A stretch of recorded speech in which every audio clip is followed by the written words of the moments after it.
جان بوجھ کر کے جو نماز ترک کرتا ہے تو یہ کبیرہ گناہوں میں سے، کبیرہ گناہوں میں سے۔ اب جو قضا کر لیتے ہیں، جانتے ہیں آپ نمازوں کی قضا کرنے کے بعد لوگ سمجھیں برابر کر دیا، میں کیا برابر کر لیا؟ وہ وقت لا سکتے ہو دوبارہ؟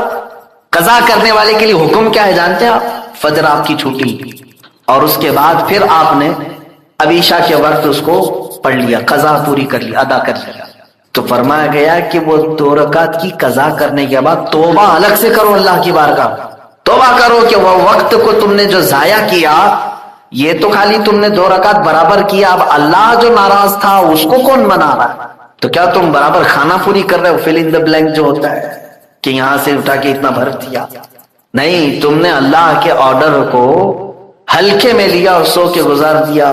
قضا کرنے کے بعد بھی توبہ ضروری ہے، توبہ بھی کرنا ضروری ہے۔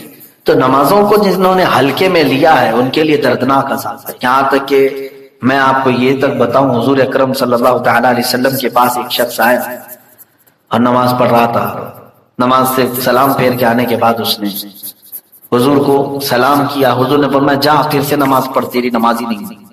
پھر گیا وہ نماز پڑھا، اس کے بعد آیا سلام کیا، حضور نے فرمایا جا تیری نماز نہیں ہو، پھر سے پڑھ کے آیا، تیسری بار پھر پڑھ کے آیا، حضور پاک صلی اللہ علیہ وسلم نے فرمایا جا تیری نماز نہیں ہوئی، پھر سے پڑھ، 3 بار بھی پڑھ کے آیا، حضور بار بار بھیج رہے۔ تو اس نے کہا میرے آقا میرے سے جتنا ہو سکتا ہے میں اسی انداز سے پڑھ رہا ہوں، میری طاقت کے مطابق، اب آپ ہی مجھے سکھائیں کہ کیسے پڑھوں۔ کیونکہ وہ بندہ جو نماز پڑھ رہا تھا، جس کو کہتے ہیں کھٹا کھٹ نماز ادا، کھڑا ہوا رکوع میں گیا، رکوع سے اٹھا پھر سجدے میں گیا، سجدے سے اٹھا، تسبیح بھی صحیح سے نہیں پڑھ رہا ہے سیدھے۔ اس کے بعد میرے آقا نے اسے سارا طریقہ بتایا، جب کھڑے ہو تو اطمینان کے ساتھ قرآن کی قرأت کرو، پھر رکوع میں جاؤ تو تمہاری کمر، تمہاری پیٹھ سیدھی ہو جائے، اور اس کے بعد جب تم کھڑے ہو جاؤ تو قوما بالکل سیدھے ہو جاؤ، پھر سجدے میں جاؤ تو اس کی کیفیت یہ ہونی چاہیے تمہاری 7 چیزیں لگیں، تمہاری 7 چیزیں سجدے میں لگیں، ایک تو تمہارا چہرہ یعنی ناک و پیشانی ایک چیز، دونوں ہتھیلیاں اور دونوں گھٹنے اور دونوں پیروں کی 10 انگلیاں، کہا کہ یہ سجدے میں پوری طور پر لگی تو سجدے کا حق ادا ہوا۔ پھر 2 سجدوں کے بیچ میں اپنی کمر سیدھی کر کے، پیٹھ سیدھی کر کے بیٹھو۔ تب میرے آقا صلی اللہ علیہ وسلم نے پوری نماز کا طریقہ بتایا۔ اخیر میں ایک صحابی بیان کرتے ہیں، حضور نے فرمایا جو اس طرح کی نماز پڑھتا انتقال کر گیا، کون سی؟ مرغے کی چونچ والی۔ حدیث میں یہی کہا گیا ہے کہ جو اس طرح سے کھٹا کھٹ نماز پڑھ رہا ہے تو اس کو کہا گیا کہ کیا تو دانے چگ رہا ہے جیسے مرغا ٹھونک سے دانے چگتا رہتا ہے، سجدے پہ سجدے، سجدے پہ سجدے اس طرح سے کر رہا ہے۔ تو حضرت ابو سعید خدری اللہ تعالیٰ، حذیفہ بن یمان رضی اللہ تعالیٰ عنہ فرماتے میں نے رسول پاک سے سنا جو اس طرح کی نماز پڑھتے پڑھتے مر گیا، حضور فرماتے ہیں وہ دین محمدی پہ نہیں مرے گا۔ آج میں پڑھا تو مجھے بھی شوق ہوا کہ اتنا ہی سخت وعید حضور کی ہے، نمازوں میں اگر جلد بازی کر کے بھاگ گیا تو اس کے بارے میں وعید ہے کہ وہ دین محمدی پہ نہیں مرے گا، جو پورا ہی چھوڑ کے بیٹھا ہے اس کے لیے کتنی سخت وعید ہے۔ میرے عزیزو یہ کبیرہ گناہ ہے، ترک نماز کبیرہ گناہ ہے جس کو لوگ ہلکے میں لیے ہوئے ہیں۔ اور رسول پاک صلی اللہ تعالی علیہ وسلم نے ارشاد فرمایا کہ جس کی نمازیں درست ہو گئیں تو قبر میں اس کے سارے اعمال ہلکے ہو جائیں، آسان ہو جائیں، اور جو پھنس گیا تو نمازوں میں ہی پھنسے گا، نمازوں میں ہی پھنسے گا۔ اکثر جو ہے اسی میں پھنستے ہیں، اسی لیے فارسی کا ایک مشہور شعر ہے، روز محشر کے جان کو داز بوت اولی پرسش کے نماز بوت۔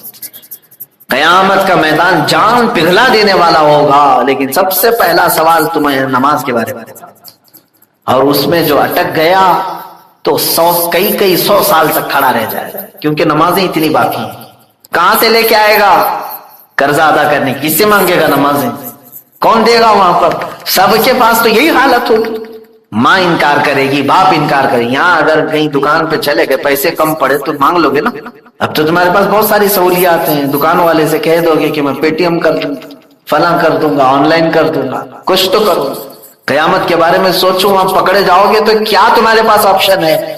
باپ سے مانگو گے، بھائی سے مانگو گے، ماں سے مانگو گے۔ قرآن تو پہلے ہی کہہ دیا ہے یوم یفر المرء من اخیہ وامہ وابیہ وصاحبتہ وبنیہ، یہ وہ دن ہے جس دن بھائی اپنے بھائی سے بھاگ رہا ہوگا، ماں اپنے بیٹے سے بھاگ رہی ہوگی، دوست اپنے دوست سے جان چھڑا رہا ہوگا، کیوں؟ نہیں چاہتا کوئی بھی اپنی نمازیں دے دے، اپنے کوئی روزے دے دے، کوئی نہیں چاہتا۔ ایسے اگر جس کی باقی ہیں میرے عزیزو، اللہ نے صحت دی ہے، آج کمپلیٹ کر لو۔ اور پھر چند دنوں کے بعد دیکھو بڑھاپا آتا ہے تو ہاتھ پیر لٹک گئے، پھر وہ بھی نمازیں نہیں ہو پائیں گی۔ پچھلی تو چھوڑے، ادا نمازیں پڑھنا ان کے لیے مشکل ہو جائے گا۔ جوانوں کو اپنی کم نمازیں کمپلیٹ کرنی چاہیے۔ تو میں تو یہ سمجھتا ہوں 1000 بار تسبیح پڑھنے سے بہتر ہے کہ اپنی پچھلی نمازیں صحیح کر لو۔ نفل نمازوں پہ نمازیں پڑھنے کے لیے کچھ لوگ کھڑے رہتے ہیں، سنت غیر مؤکدہ، ان کی جگہ پر تم قضا نمازیں پڑھو۔ جو تمہاری زندگی کی چھوٹی ہوئی ہیں اس کو پورا کر لو، اس لیے کہ میں ڈراتا ہوں تمہیں، یہ بہت سخت معاملہ ہے، بہت سخت معاملہ ہے، اور اس میں اگر نہیں بچو گے تو پھر قیامت کے دن تمہارے پاس آپشن تو کوئی نہیں رہے گا۔ پتہ نہیں کتنے 100 سال کھڑا ہونا پڑے، کتنے 1000 سال، وہ 50,000 سال کے برابر کا دن۔ اللہ ہمیں محفوظ فرمائے۔ جب اللہ تعالیٰ نے طاقت دیا ہے، قوت دیا ہے، صحت موجود ہے تو اس کے سجدے کر لو۔ یہ ایک سجدہ تجھے، یہ ایک سجدہ جسے تو گراں سمجھتا ہے، 1000 سجدوں سے دیتا ہے آدمی کو نجات۔ اللہ کا ایک سجدہ کر لو، دوسری جگہ 1000 سجدے کرنے سے بچ جاؤ۔ نماز کے متعلق یہ دوسرا کبیرہ گناہ ہے۔ میں نے 2 ہی کبیرہ گناہوں کو آپ کے سامنے ذکر کیا ہے، زندگی باقی رہی تو یہ کبیرہ گناہوں کا سلسلہ میں اس کو ڈیفینیشن کے طور پر عرض کرتا رہوں گا تاکہ لوگ اس سے محفوظ رہیں، اس سے بچ سکیں۔ اور اللہ کا یہ وعدہ ہے کہ تم اگر کبیرہ سے بچ گئے تو صغیرہ ہم ویسے ہی معاف کر دیں۔ کبیرہ سے بچ جائے۔ اچھا، کچھ ایسے کام بھی ہیں جس سے کبیرہ گناہ بھی معاف ہوتے ہیں، کبیرہ گناہ بھی معاف ہوتے ہیں، لیکن وہ کون سے والے کبیرہ ہیں وہ بات کی بات ہے۔ جیسے شراب بھی کبیرہ گناہ ہے، جوا بھی کبیرہ گناہ ہے، توبہ کر لے، توبہ کے بعد اللہ کی مرضی وہ معاف کر دے۔ لیکن کچھ اعمال، کچھ نیکیاں ایسی ہیں جس سے کبیرہ گناہ معاف ہو جاتا ہے، لیکن ان معافی والے گناہوں میں نماز کا نمبر نہیں آتا ہے۔ کہ کبیرہ گناہ جیسے ایک روایت میں ملتا ہے کہ کسی مومن کے جنازے کو کندھا دیا تو وہاں ایک کبیرہ گناہ معاف ہو جائے، بعض نے کہا کہ اس کے 40 کبیرہ گناہ معاف ہو جائے۔ تو کبیرہ گناہ معاف ہونے کی جہاں پر وعید بشارت آئی ہے کہ کبیرہ گناہ بھی تمہارے اس عمل سے معاف ہو جائیں گے، یہ نیکی کرو کبیرہ گناہ بھی معاف۔ لیکن یاد رکھنا جہاں جہاں بھی معافی کی بشارت آئی ہے اس میں نماز داخل نہیں ہے۔ نماز چھوڑنے والا جو کبیرہ گناہ ہے یہ معاف نہیں ہونے والا ہے کسی دوسرے عمل سے۔ اس کے لیے پہلی شرط ہے کہ قضا کرو پھر توبہ کرو تو معاف ہوگی، پہلے قضا کرو۔ باقی دوسرے جیسے شراب پیتا تھا اب توبہ کر لے، اللہ معاف کر دے گا۔ جوا کھیلتا تھا اب توبہ کر لے، نشہ کرتا تھا توبہ کر لے، اللہ معاف فرمائے گا۔ لیکن نماز چھوڑتا تھا تو خالی توبہ کرنے سے معاف نہیں ہوگی بلکہ اس کی قضا بھی کرنی ہوگی، اس وقت تک اس کی توبہ بھی معلق ہے، لٹکی ہوئی۔ یہ بات سب لوگ اپنے ساتھ باندھ کر کے رکھو، میں نے اپنا فریضہ ادا کر دیا کہ میں نے تمہیں کبیرہ گناہوں سے ڈرا دیا، اور اس لیے کہ سوال ہم سے بھی ہوگا بعد میں۔ اور یہ جو حالات ہیں، ابھی کسی نے ایک حدیث بھی سوشل میڈیا پر نشر کر کے بہت وائرل کیا تھا، اس پر بھی میں آپ سے گفتگو کروں۔ ایک حدیث ملتی ہے، اذا رأیتم عمود احمر قبل المشرق، جب ایسٹ کی طرف سے، اب یہ تو ایریا پورا میڈل ایسٹ ہی ہے، مشرق کی طرف سے تم آگ کا ستون دیکھو تو حضور فرماتے ہیں فَادَّخِرُوا طَعَامَ سَنَتِكُمْ، تو اپنے 1 سال کا کھانا جمع کر لو۔ اور اس میں حدیث میں یہ بھی کہا گیا ہے اذا رأیتم عمود احمر، عمود نار احمر، ایسا حدیث کے الفاظ ہیں، فی شہر رمضان، حدیث میں یہ ملتا ہے کہ رمضان کے مہینے میں جب مشرق کی طرف تم آگ اگلتی ہوئی دیکھو تو اپنے سال بھر کا کھانا پانی جمع کر لو۔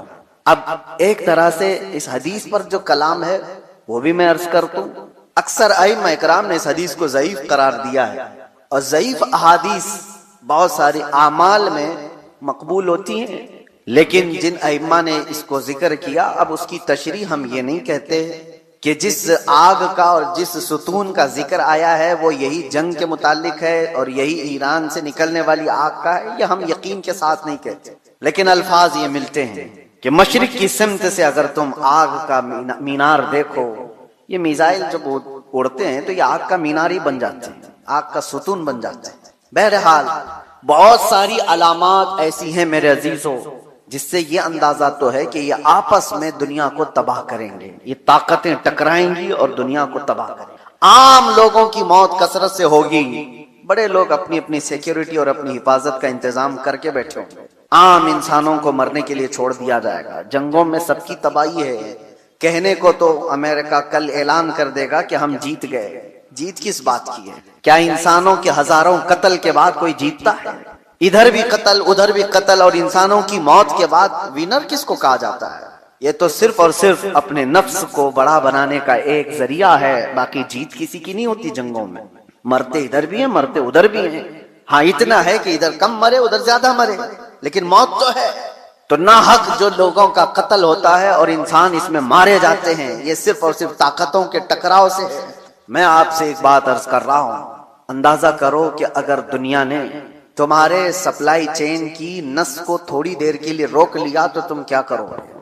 ایک وقت وہ آئے گا جب مخبر صادق صلی اللہ تعالی علیہ وسلم نے فرمایا قحط اتنا زیادہ ہو جائے گا کہ لوگ ایک دوسرے کا گوشت کھانے کی کوشش کریں گے۔ قحط سالی ایسی آ جائے گی، ساری قحط سالی کس کو کہتے ہیں؟ قحط ایک حدیث میں تو ملتا ہے کہ دجال کے آنے سے 3 سال پہلے پہلا سال ایسا ہوگا کہ زمین 1/3 حصہ سبزہ اگانا روک دے گی اور آسمان 1/3 حصہ بارش برسانا چھوڑ دے گا، اور دوسرا سال ایسا آئے گا کہ زمین آدھا حصہ سبزہ اگانا چھوڑ چکی ہوگی اور آدھا حصہ آسمان بارش برسانا روک دے گا، اور تیسرا سال ایسا آئے گا کہ زمین پورا حصہ سبزہ اگانا چھوڑ چکی ہوگی اور آسمان پورا ہی بند ہو چکا ہوگا، کوئی بوند قطرہ نہیں گرے گا بارش، اور اس وقت لوگ قحط میں ایسے مبتلا ہوں گے کہ ان کے پاس کھانے پینے کی کوئی چیز نہیں رہ جائے گی۔ یہ تو دجال کے ظہور سے پہلے کی علامت بتائی گئی ہے، لیکن کچھ روایات میں آپ کے سامنے یہ بھی رکھتا ہوں، جن چیزوں کے ہم ہیبیٹیٹ ہیں، عادی ہیں، ان چیزوں کے استعمال پر اگر روک لگی تو ہماری زندگی اتھل پتھل ہو جائے گی۔ آپ کو صرف ایسا لگتا ہے کہ گیس اور تیل کے رکنے سے کیا ہوگا، کسی انرجی انفراسٹرکچر پر حملہ ہونے سے کیا ہوگا؟ میرے عزیزو، آج جس سچویشن میں ہم ہیں ہماری زندگیاں پوری الٹ پلٹ ہو جائیں گی۔ ہم وہ لوگ نہیں ہیں جو چکی پیس کر کھانے والے تھے، آج مشینوں کے دور میں جینے والے لوگ ہیں۔ تمہارے پاس ایک چمچ مسالہ بھی بغیر مشین کے پیسا ہوا نہیں ہوتا، ہر چیز کے لیے تمہیں انرجی کی ضرورت ہے، ہر چیز کے لیے تمہیں کرنٹ اور تیل اور گیس کی ضرورت ہے۔ ایسی عادت ہمیں آج لگی ہوئی ہے، ہمارا کوئی کھانا بغیر مشینوں سے گزرا ہوا نہیں آتا، کوئی کھانا۔ ہاں صرف اور صرف قدرتی پھل فروٹ کھا لیے تو الگ بات ہے، باقی سارے جو کھانے کے جو ہمارے عادات ہیں یہ بغیر انرجی پروسیس سے نہیں آتے ہمارے پاس۔ کل کو جب یہ سواریاں رک جائیں گی، جب یہ نقل و حمل ایک جگہ سے دوسری جگہ جانے کے ٹرانسپورٹ اور کمیونیکیشن سب رک جائے گا تو لوگوں کے اندر کا ایک پاگل پن باہر آئے گا۔ یہ ابتدا ہے۔ دوسری ایک چیز، آج سے تقریباً 9 سال قبل میں نے ایک بیان میں عرض کیا تھا، کرپٹو کرنسی کا جو یہاں پر دنیا میں رواج لانے کی کوشش کی جا رہی ہے، اس سے کیا ہونے والا ہے؟ ایک بات میں آپ کو بتاؤں، ان قریب ایسے حالات آئیں گے کہ آپ کا مال و دولت سب ختم کر دیا جائے گا، آپ کے جیب میں جو یہ سکے اور پیسے ہیں ایک دن یہ سب نکل جائیں گے، ویسے بھی ابھی آدھے سے کم رہ گئے آپ کے پاس۔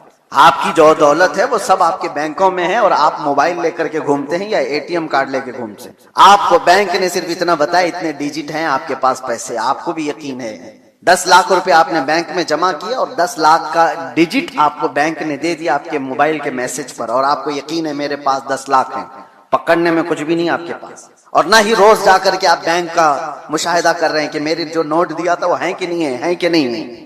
آپ کو اس سے کوئی مطلب نہیں۔ بینکوں نے آپ کو ایک ضمانت دے دی کہ آپ کے اتنے پیسے ہمارے پاس ہیں۔ ضمانت کیا ہے؟ صرف میسج ہے، وہ ڈیجٹ ہے، وہ نمبرز ہیں، انہی نمبرز پر دنیا جی رہی ہوگی۔ ابھی یہ رواج اور بڑھتا جائے گا، آپ جو کیری کرتے تھے سکے اور نوٹ وہ بھی ختم کر دیے جائیں گے، کچھ نہیں ہوگا کسی کے پاس، اور سارا ٹرانزیکشن آپ کا جو چلتا ہے وہ انٹرنیٹ سے چلتا ہے۔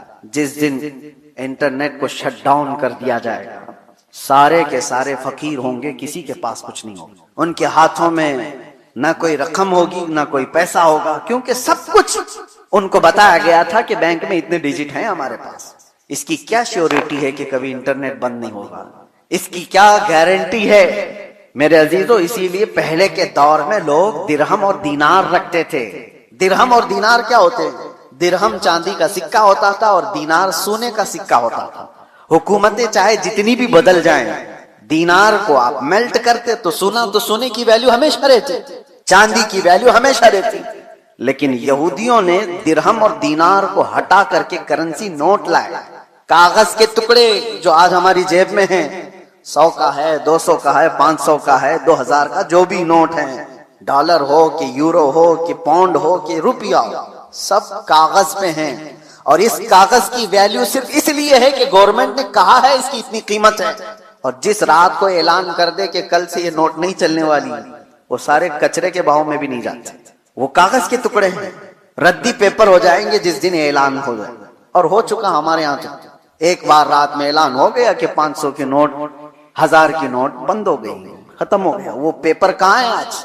یا اس وقت کے 2016 سے پہلے کے وہ 500 1000 کی نوٹ لے آؤ، آپ کو پکڑ کے لے جائیں گے. اس کی کوئی ویلیو نہیں ہے، اس کی کوئی حیثیت نہیں. تو وہ کاغذ کے ٹکڑے. تو پہلے دنیا درہم اور دینار سے کاغذ کے ٹکڑے پہ آئی، کاغذ کے ٹکڑوں سے پھر ATM کارڈ پہ آئی، پھر کارڈ بھی کیری کرنے کی ضرورت نہیں، اب صرف موبائل میں آئی. آپ موبائل سے سارا ٹرانزیکشن کرو، ادھر سے میسج ادھر گیا، ادھر سے میسج ادھر آیا. باقی حیرت ہوتی ہے، کبھی ہم ٹیکسی میں بیٹھے ہیں، 500 روپے ہو گئے، نہ میں نے جیب سے کچھ نکالا نہ اس نے لیا، ادھر سے میسج ادھر گیا، اس کو بھی یقین ہے میرے پاس 500 آ گئے، میرے پاس بھی وہی موبائل، اس کے پاس بھی وہی موبائل، موبائل صرف اتنا کہہ دیا اس کو کہ 500 کا ایک میسج چھلک گیا ہے، ہاں وہ آگے بڑھ گیا. یہ یقین بڑھتا چلا گیا ان ڈیجٹس کے اوپر، ان نمبرز کے اوپر. وقت ایسا آئے گا کہ ساری زندگی انہی نمبرز پر گھوم رہی ہوگی، ایک دن اچانک یہ سارے مواصلات کا ذریعہ بند کر دیا جائے گا اور لوگ قحط سالی کے شکار ہوں گے. آپ کس سے پوچھیں گے؟ آج جو دنیا بٹ کوئن کا اور کرپٹو کرنسی میں پیسے لگاتی ہے، اس کا طریقہ کیا ہے پتا؟ بٹ کوئن ایک غائبانہ کرنسی ہے، کسی کنٹری کی کرنسی نہیں. ڈالر آپ نے دیکھا ہے، یورو آپ نے دیکھا ہے، پاؤنڈ انگلینڈ کا آپ نے دیکھا، روپیہ بھی دیکھا ہے. بٹ کوئن کیا ہے وہ دیکھا ہی نہیں کسی نے، وہ ہے ہی نہیں. وہ ایک کرمنل دنیا چلاتی ہے اور انہوں نے اپنی ایک قیمت اس کی لگائی ہے اور روز بڑھتی جاتی ہے قیمت. 40 لاکھ 50 لاکھ 60 لاکھ ایک بٹ کوئن خریدنے کے لیے لوگ پیسے لگاتے ہیں. آپ نے 60 لاکھ روپے دے کر ایک بٹ کوئن خریدا، سامنے والے نے کہا کہ ہاں ایک بٹ کوئن آپ کا ہے. کہاں ہے وہ؟ اس نے نمبر دیا ہے خالی، کوئی سونا اور چاندی اٹھا کے نہیں دیا، کوئی گارنٹی نہیں ہے. بس اس پر بھی دنیا پاگل ہے اور لاکھوں کی تعداد میں کرپٹو کرنسی اور یہ بٹ کوئن کو خریدنے کے لیے پاگل ہے دنیا، پیسے لگائی ہوئی. جو چیز دکھ ہی نہیں رہی ہے اس کو بھی خریدا جا رہا ہے، لیا جا رہا ہے. میرے عزیزو، میں آپ کو ان آخری علامات کے بارے میں کہہ رہا ہوں کہ دنیا کبھی ترقی کرتے کرتے کرتے اتنے آگے جا چکی جو اس کی خود کی تباہی کا ذریعہ ہے. انسان خود اپنے آپ کو تباہ کر لے گا. آج یہ تمام ذرائع پر نربھر ہو کر کے رہنا یہ ہماری تباہی کے قریب جانے کا ہے. اب میری باتوں کو کچھ ماڈرن لوگ یہ کہیں گے کہ یہ پرانے خیالات کی بات کر رہے ہیں، ترقی کو نہیں چاہتے ہیں، آسانی کو نہیں چاہتے. میرے عزیزوں، ترقی اور آسانی کون نہیں چاہتا، لیکن تمہارے پاس شیورٹی اور گارنٹی کیا ہے؟ کسی چیز کی نہیں. اور آج دنیا کو جس انداز سے نربھر کر کے رکھا گیا ہے، تقریباً پوری دنیا ایسی ہے آج جو کریڈٹ پر تجارت کرتی ہے، سود پر تجارت کرتی ہے. سب کو کریڈٹ کارڈ پکڑائے گئے ہیں، تم سود بھرتے رہو، انٹرسٹ بھرتے رہو. لون کی دنیا پر آدھے سے زیادہ دنیا چل رہی ہے. میرے عزیزو، یہی قرب قیامت کی علامات ہیں، یہ نشانیاں ہیں. میں آج ہی پڑھ رہا تھا حدیث پاک، حضور صلی اللہ تعالی علیہ وسلم کی ایک حدیث ہے، لوگ زنا راستے پہ ایسا کر رہے ہوں گے جیسے گدھے اور کتے کرتے ہیں. اور اس زمانے میں سب سے شریف آدمی کون ہوگا پتا ہے؟ زنا کر رہے ہوں گے لوگ ننگے ہو کر کے، ان میں سب سے شریف آدمی وہ ہوگا جو یہ کہے گا کہ بھائی تھوڑا دیوار کے پیچھے چلے جاؤ. وہ صرف اتنا کہنے والا اس زمانے کا سب سے شریف آدمی ہوگا. جو گناہ کر رہا ہے ان سے صرف وہ اتنا کہے گا کہ دیوار کے پیچھے چلے جاؤ، اتنا کہنے والا اس زمانے کا شریف آدمی ہوگا. وہ زمانہ قریب ہے میرے عزیزوں. اور یہاں تک کہ ایمان والوں کو لوگ تانا مار رہے ہوں گے، اس کو دیکھو یہ مسلمان ہے، اس کو دیکھو ایسے تانا مار رہے ہوں گے جیسے چوروں کو تانا مارا جاتا ہے. ایمان پر زندہ رہنا اور قائم رہنا ایک بڑا مشکل ہو جائے گا. آج آپ کے سامنے میں یہ ساری باتیں اس لیے رکھ رہا ہوں کہ ہم قبرستان کی طرف سے گزریں گے تو یہ احساس کریں گے جو قبر میں سویا ہے وہ کتنا محفوظ ہے، کاش اس کی جگہ میں ہوتا حضور نے فرمایا، حدیث ہے یہ، قیامت کے قریب تم قبرستان سے گزرو گے تو یہ تمنا کرو کہ قبر میں سویا ہوا آدمی کتنا اچھا ہے کہ وہ مجھ سے پہلے دنیا میں فتنوں سے محفوظ چلا گیا، آج یہ سارے فتنے وہ نہیں دیکھ رہا ہے۔ ایک بات آپ یاد رکھ لینا، یہ جنگوں کے حالات دنیا کو ابھی بدل کے رکھنے والے ہیں۔ اگلے سال تک اللہ نے اگر زندگی دی تو دیکھنا دنیا کا نقشہ بدل چکا ہوگا، جینے کے انداز بدل چکے ہوں گے، بہت ساری نئی چیزیں آپ کو سننے میں آئیں گی اور دیکھنے کو ملیں گی، طور طریقے بدل چکے ہوں گے، اچانک ہونے والے حالات پوری دنیا کو اکثر بدل کر رکھیں گے۔ اس لیے ہر گھڑی آپ ایکٹیو رہو کہ ایمان کے ساتھ دنیا سے جانا ہے۔ ان فتنوں کے دور میں ہر گھڑی آپ اپنے ایمان کی حفاظت کی فکر کرو۔ اب جو دور آ رہا ہے اس سے خطرناک دور دنیا کی ابتدا سے لے کر اب تک نہیں آیا، کبھی نہیں، اس سے زیادہ خطرناک دور کبھی پہلے نہیں آیا۔ جو آنے والا ہے وہ دجال کے ظہور کا زمانہ ہے۔ نبی اکرم صلی اللہ علیہ وسلم نے فرمایا روئے زمین پر سب سے بڑا فتنہ ہوگا دنیا کا، اور نبی آخر الزمان خود دعا کرتے تھے اللہ کی بارگاہ میں کہ اللہ مجھے دجال کی فتنوں سے محفوظ رکھ۔ تو سید الانبیاء جس کی دعا کر کے پناہ مانگتے ہو، ہمارا حشر کیا ہوگا، ہمارا حال کیا ہوگا؟ جس کو بچنے کی فکر ہوگی اللہ اس کی حفاظت کرے، جو بچنے کی فکر ہی نہیں کرتا ہو، خوف ہی نہ ہو اس کے دل کے اندر، پھر تو وہ ختم ہو جائے گا۔ اب میں ایک اور حدیث بیان کر کے میرے اپنے موضوع کے سلسلے میں نے آج کیوں چھیڑا اس کو، ایران، امریکہ، اسرائیل، یہ دنیا میں ابھی سب کی زبانوں پر چل رہے جنگ کے حالات ہیں۔ اس دوران میں نے حدیث یہ پڑھا کہ دجال کے ظاہر ہونے کا وقت جو ہے وہ اللہ بہتر جانے، لیکن جو جگہ ہے نبی پاک صلی اللہ علیہ وسلم نے فرمایا وہ بھی ایران کی طرف سے ہی ظاہر ہو۔ دجال کے ظاہر ہونے کی جگہ جو بتائی گئی وہ مشرق کی طرف سے ظاہر ہوگا۔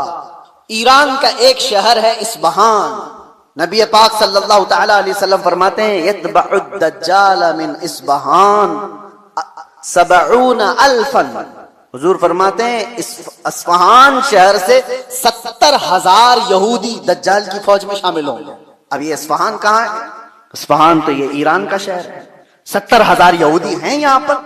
نہیں، لگتے تو نہیں ہیں، لیکن حدیث پاک ہے، اللہ کے نبی صلی اللہ علیہ وسلم نے فرمایا 70,000 یہودی دجال کی جماعت میں داخل ہوں گے، وہ ایران کے اس شہر سے داخل ہوں گے، اس کی فوج میں آئیں گے۔ ہو سکتا ہے لوگ میرے اس بیان کو یوں کہہ رہے ہوں کہ یہ ایران کے خلاف بول رہے ہوں۔ میرے عزیزو، آج جن حالات اور جو کیفیت کو ہم دیکھ رہے ہیں، ہم مظلوموں کے ساتھ کھڑے، ظالم کے ساتھ کبھی نہیں کھڑے ہوں گے۔ اسلام کی خاصیت ہے یہ، ظالم کے ساتھ کبھی نہیں کھڑے ہوں گے۔ ظالم امریکہ ہے، ظالم اسرائیل کے یہودی، پوری دنیا کو انہوں نے ظلم کی چکی میں پیسا ہے، لیکن ایران کی جو کیفیت ہوگی، 70,000 یہودی وہاں سے نکلیں گے اور دجال کی جماعت میں آئیں گے، تو اتنا لگتا ہے کہ غالباً ایران پر یہودیوں کا ایسا قبضہ ہوگا، تبھی تو وہاں 70,000 یہودی ہوں گے۔ وہ دور آئے گا۔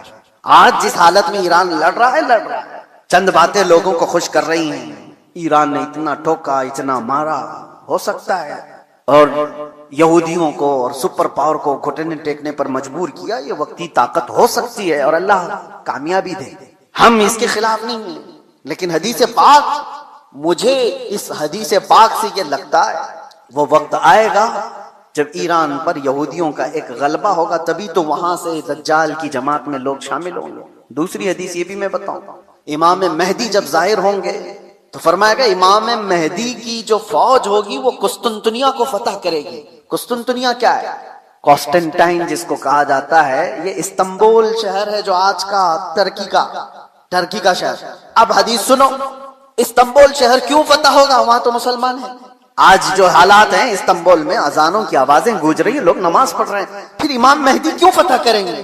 لگتا ہے اس سے بھی یہ ہے کہ یہ بھی شہر مسلمانوں کا نہیں ہوگا اس وقت، یہ بھی عیسائی اور یہودیوں کے ہاتھ میں جا چکا ہوگا، اور امام مہدی کے زمانے میں اس کو فتح کیا جائے گا۔ اور حدیث کے جو الفاظ ملتے ہیں، ترتیب پہلے کیا ہونا ہے، امام مہدی ظاہر ہوں گے، وہ دمشق کی طرف لوگوں کو لے کر جائیں گے، اور پھر یہ جنگ ہوگی اور فتح قسطنطنیہ ہوگا، یعنی استنبول فتح ہوگا۔ وہ تو صرف 2 تکبیر پر فتح ہو جائے گا، یہ روایت میں ملتا ہے۔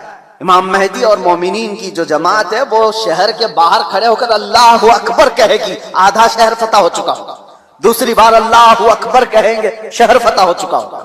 بڑی جنگ کا ذکر نہیں ہے، اور فتح ہو چکا ہوگا اسی وقت یہ افواہ پھیل جائے گی دنیا میں کہ دجال ظاہر ہو گیا ہے اور اس کا فتنہ مشہور ہو گیا ہے. تو امام مہدی کے ساتھ جو لوگ ہوں گے وہ دجال کے مقابل میں وہیں سے نکلیں گے. تو امام مہدی کے متعلق جو بات ہے، ابھی جو میں نے کہا قسطنطنیہ، یہ بھی استنبول شہر اس وقت شاید ہم مسلمانوں کے ہاتھ میں نہیں ہوگا، تبھی تو فتح ہوگا. اور تیسری ایک خاص بات، جو بات میں نے چھیڑا تھا، حضور فرماتے ہیں جو مجاہدین اس اخیر زمانے کی جنگ میں شریک ہونے والے ہیں، حضور فرماتے ہیں اللہ نے ان پر آگ کو حرام فرما دیا. وہ روئے زمین کے بہترین لوگ ہوں گے جو امام مہدی کی فوج میں شامل ہو کر مقابلہ کر رہے ہوں گے دجال سے. لیکن ساتھ میں حضور فرماتے ہیں، اب سنیے توجہ، جس جملے پر مجھے بہت زیادہ تعجب ہے، فرماتے ہیں حضور کہ میں یہیں سے ان کے گھوڑوں کے رنگ کو بھی دیکھ رہا ہوں. نبی پاک صلی اللہ تعالی علیہ وسلم مخبر صادق ہیں، وہ غیب کی خبر جانتے ہیں، بعد کے حالات دیکھ رہے ہیں، اللہ نے ان کو علم عطا کیا. یہ سب اپنی جگہ پر، یہ ہمارا عقیدہ ہے. لیکن اس جملے پر توجہ کرے، کیا اس زمانے کی فوج گھوڑے پر بیٹھی ہوگی؟ حضور فرمانے میں ان کے گھوڑوں کا رنگ دیکھ رہا ہوں. تو اسی حدیث سے مجھے یہ کہنا پڑا شاید دنیا جہاں سے شروع ہوئی تھی وہیں سے واپس آ جائے گا. دور ایسا آ جائے گا کہ جہاں سے دنیا شروع ہوئی تھی وہ گھوڑ سواری تھی، سواریاں تھیں. لڑائی کے دور بھی تلواروں کے تھے، نیزے اور بھالے کے تھے، میزائل اور یہ سارے جیٹ طیارے نہیں تھے. اسی لیے ایک مشہور سائنسدان آئنسٹائن کی بات میں کوئی اپنے حوالے کے لیے یا میری تائید کے لیے نقل نہیں کر رہا ہوں، لیکن مشہور ہے زمانے میں. اس نے کہا تھا تھرڈ ورلڈ وار کیسے ہوگی یہ مجھے پتا نہیں، لیکن فورتھ ورلڈ وار ہوگی تو لکڑیوں سے لڑی جائے گی. تو اس سے پوچھا گیا ایسا کیوں؟ کہا تھرڈ ورلڈ وار میں دنیا اتنی تباہ کر دیں گے یہ لوگ نیوکلیئر پاور سے کہ کچھ بچا ہی نہیں ہوگا، اور بعد میں جو لوگ بچے ہوں گے وہ لکڑیوں سے لڑیں گے. یا اس کے اپنے پریڈکشن ہو سکتے ہیں، میں اپنی تائید میں نہیں کہہ رہا ہوں، لیکن حدیث پاک حضور پاک صلی اللہ تعالی علیہ وسلم فرماتے ہیں. اور یہ ایک حدیث یہ بھی ہے کہ دجال جس گدھے پر سوار ہوگا وہ بھی حدیث میں اس کا ذکر ہے کہ وہ 1 میل تک ایک قدم رکھے گا، اور اس کی بھی سواری کا ذکر ہے. اب وہ کون سی سواری ہے اس کا ذکر آیا ہے حدیثوں میں. تو ہم حدیث کے ظاہری معنی کو بھی دیکھتے ہیں، اور ہو سکتا ہے اس کا باطنی کوئی اور معنی ہو، لیکن جب تک حدیث ظاہر میں سمجھ میں آتی ہے اسی پر ہم عمل کرتے ہیں. اخیر زمانہ شاید ویسا آنے والا ہو. اس لیے میرے عزیزو، بہت ترقی پر جو آج عروج پر لوگ ناز کرتے ہیں، شاید دنیا ان کو پٹخ دے گی، دنیا ان کو واپس ان کے نشے کے غرور کو مٹی میں ملا کر رکھ دے گی. آج جن کے پاس پیٹروٹ میزائل ہیں، جن کے پاس چاند میں جانے کی صلاحیت، جن کے پاس مرین پنڈبیاں ایسی کہ سمندروں کو چیر کر کے نکلنے والی سارے ہتھیار سب کچھ تھا ان کے پاس، لیکن جس دن یہ ساری ٹیکنالوجی مار دی جائے گی، ختم کر دی جائے گی، یہ کسی اور کے ذریعے سے نہیں، تم آپس میں مار لو گے ایک دوسرے کو. تم نے بھی ہتھیار بنائے، ہم نے بھی ہتھیار بنائے، دونوں مار لیں گے، ایک دوسرے کو ختم کر دیں گے. پھر جینے کا سلیقہ وہی ہوگا جو انسانوں کے ابتدائی زمانے میں تھا. انسان دنیا میں جس طرح سے بغیر لباس کے سادہ سا آیا تھا، اسی انداز سے پھر جینے کا طریقہ سیکھ لے گا، اور دنیا وہیں پر آ جائے گی. اور ایک حدیث حضور پاک صلی اللہ تعالی علیہ وسلم نے آخری وقت کے متعلق جو فرمایا کہ قیامت جب آئے گی تو کیا حالت ہوگی اس وقت، اور حضور نے فرمایا صرف شریر لوگوں پر، کفار و مشرکین پر قیامت آئے گی. ایمان والے ختم ہو چکے ہوں گے، حتیٰ کہ کعبہ شریف بھی جلا دیا جا چکا ہوگا. حدیث پاک میں ملتا ہے کعبہ کو ختم کرنے والا ایک حبشی شخص آئے گا، قرآن اٹھا لیا جائے گا روئے زمین سے. ایمان والے پوری دنیا پر نہیں ہوں گے جب قیامت آئے گی. اور قیامت آنے کے وقت، عین وقت جو سور پھونکا جائے گا، اس وقت لوگ کیا کر رہے ہوں گے؟ اس وقت حضور فرماتے ہیں کہ سب اپنے اپنے کاموں میں مشغول ہوں گے. کوئی کھیتی باڑی کر رہا ہوگا، ہل چلا رہا ہوگا، کوئی کپڑا کاٹ رہا ہوگا، اور وہ وہیں سے اپنی کینچی پھینک دے گا. ہل چلا رہا ہوگا وہی پھینک دے گا، وہ آواز سنتے ہی، یہاں تک کہ حاملہ عورت کے پیٹ سے بچہ نکل جائے گا. اس آواز کی دہشت سے دودھ پلانے والی ماں اپنے بچے کو پھینک دے گی. یہ جو حدیث میں ہے، وہاں پر بھی دنیا کی بڑی ترقیات کا ذکر نہیں ہے. یہ نہیں ہے کہ بہت ہائی فائی انٹرنیٹ میں آدمی بیٹھا ہوگا یا مشینیں چلا رہا ہوگا. وہاں پر بھی حدیث میں ذکر ملتا ہے کہ ہل چلا رہا ہوگا، کینچی کاٹ رہا ہوگا. پھر مجھے یہی کہنا پڑتا ہے کہ دنیا جہاں سے شروع ہوئی تھی انہی حالات پر آ جائے گی. یہ کینچی ہاتھ میں لے گی اور ہل ہاتھ میں لے گی. زمین میں بیج بوئے گی اور فصل اگائے گی، اور جب آئیں گے تو چکی پیس کر کے اپنے گھر کے کھانے کا انتظام کرے گی۔ بہرحال جو بھی حالات ہیں، ہم دنیا کے آخری وقت پر آ چکے ہیں۔ اور ایک یہ بھی بات میں کہہ کر کے جاتا ہوں، بعض بزرگوں نے فرمایا امام مہدی کب ظاہر ہوں گے؟ تو اس کے متعلق بزرگوں نے فرمایا جب سارے مومنین دعا کرنے لگ جائیں کہ اے اللہ امام مہدی کو ظاہر فرما دے، تو اللہ تبارک و تعالی قریب ہے کہ ان کو ظاہر فرمائے گا۔ لیکن آج کی سچویشن یہ ہے، میں دیکھتا ہوں ہم ساری دعائیں کرتے ہیں، کیا مومنین کی عام جماعتیں امام مہدی کے ظاہر ہونے کی دعا کرتے ہیں؟ کہ یہ دعا کا بھی رواج عام ہو جائے کہ اللہ امام مہدی کو ظاہر فرما دے۔ جب یہ دعا کثرت سے ہونے لگی کہ وہ آ جائیں امام مہدی کے ظاہر ہونے کی۔ اور دوسری حدیث یہ بھی ہے، یذہل الناس، حضور فرماتے ہیں ان ذکر الدجال، دجال کا ذکر کرنا لوگ چھوڑ چکے ہوں گے، علماء ممبروں سے بیان کرنا ختم کر چکے ہوں گے، تب دجال آئے گا۔ جب تک دجال کے بارے میں اویئرنس ہوگا لوگوں کے درمیان، دجال نہیں آئے گا۔ لوگ بیان کرنا چھوڑ چکے ہوں گے اور اس کا ذکر کرنا ترک کر چکے ہوں گے۔ یہ دونوں چیزیں ہمارے اندر آنے نہ پائیں۔ اللہ تبارک و تعالی ہم سب کو آخری زمانے کی فتنوں سے محفوظ فرمائے۔ آج جو ہونے والے حالات ہیں اس کے لیے آپ اپنے اپنے انتظامات میں، لوگ آج اپنا راشن پانی سب جمع کر رہے ہیں، میں کہتا ہوں اپنا ایمان بھی جمع کر کے رکھو، اپنے اعمال اور اپنے عقیدے کی حفاظت کرو۔ کل کے آنے والا دور، ایک دن دو دن روٹی نہ کھا کر کے اگر آپ رہ بھی جاؤ گے لیکن ایمان کے بغیر دنیا سے جاؤ گے تو ہمیشہ جہنم میں جلائے جاؤ گے۔